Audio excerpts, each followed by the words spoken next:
444. Whatever happened to deathbed scenes? Chalcedon Report number 204, August 1982. When I began my ministry at the end of the 1930s, the world was a dramatically different one.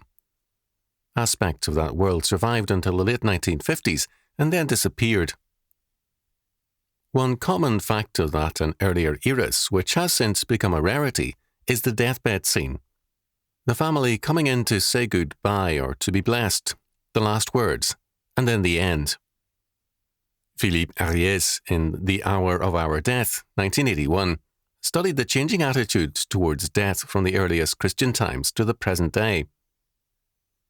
As faith and culture have changed, so too men's basic attitudes towards death.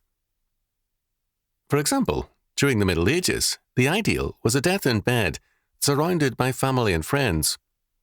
As a result, what developed was a kind of ritual of dying, because, from start to finish, it was known to be a religious act and a stage in the development of life and faith. In the later medieval era, people came to desire a sudden death. There was less faith, and also a lessened sense of community with the world of the living on earth and those in the world to come.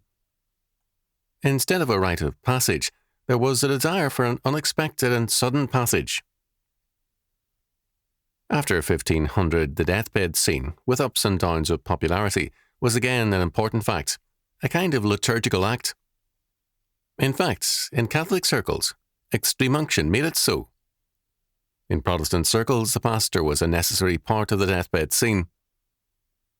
Over 40 years ago, an elderly Scot recited to me some verses he had been taught as a child to recite on his deathbed.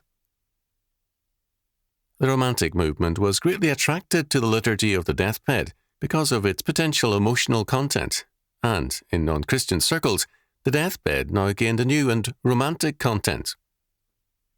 It became the occasion for the manifestation of greatness, a newfound purity, and a cleansing of the pollutions of life. The high or low point of this tendency came somewhat later in Charles Dickens's famous deathbed scene of Little Nell. Readers on both sides of the Atlantic shed an abundance of tears over it. Within the circle of Protestant orthodoxy, the approach of faith to life and death was very well expressed by John Newton, author of Amazing Grace, in his hymn, "Come my soul, thy suit prepare," 1779. The last verse reads, "Show me what I have to do, every hour my strength renew. Let me live a life of faith. Let me die thy people's death. Let me die thy people's death." Children were taught in their earliest years a simple prayer. "Now I lay me down to sleep, I pray thee, Lord, my soul to keep. And if I die before I wake, I pray thee, Lord, my soul to take. Amen." In more recent years, the last two lines have been changed to read, "In peace and safety till I wake, and this I ask for Jesus' sake. Amen." In recent years, what has happened to deathbed scenes? For the most part, they have been drugged out of existence. This has been done because most people want it so, both the dying and their families. For the smallest complaint or pain, let alone dying, people demand of a doctor, "Can't you give me something for it?" We have a drug culture because we are unwilling to face either life or death. We prefer drink or drugs to reality because we do not want reality impinging upon our dream world. Man's original sin, his desire to be his own God and his own universe, finds pain and death shattering realities. Hence, all frustration and suffering must be made the targets of legislation and of the therapy of drugs. We have a worldwide drug culture because the spirit of our age is hostile to God and his real world. Drugs are the stuff of dreams and illusions, and hence their appeal. I mentioned earlier an old Scot, a quiet and rock-like Calvinist. He died of cancer. He was a year in dying. His children and grandchildren urged him to take some medicines, drugs, and to give up his solitary life for a, quote, rest home, end quote, or to move in with a widowed daughter. He refused, saying he enjoyed his house and garden, liked his own cooking, and could take care of himself. He took care of his flowers with especial pleasure, talked matter-of-factly about the progress of the cancer. He was a vigorous and hardy man who had never paid too much attention to pain. I visited him very frequently to read scripture and to pray. He was active in his garden until the day before his death and made a good witness to his daughter, who was present at the end. He had lived with a clear mind and died with a clear mind. He died with dignity and grace.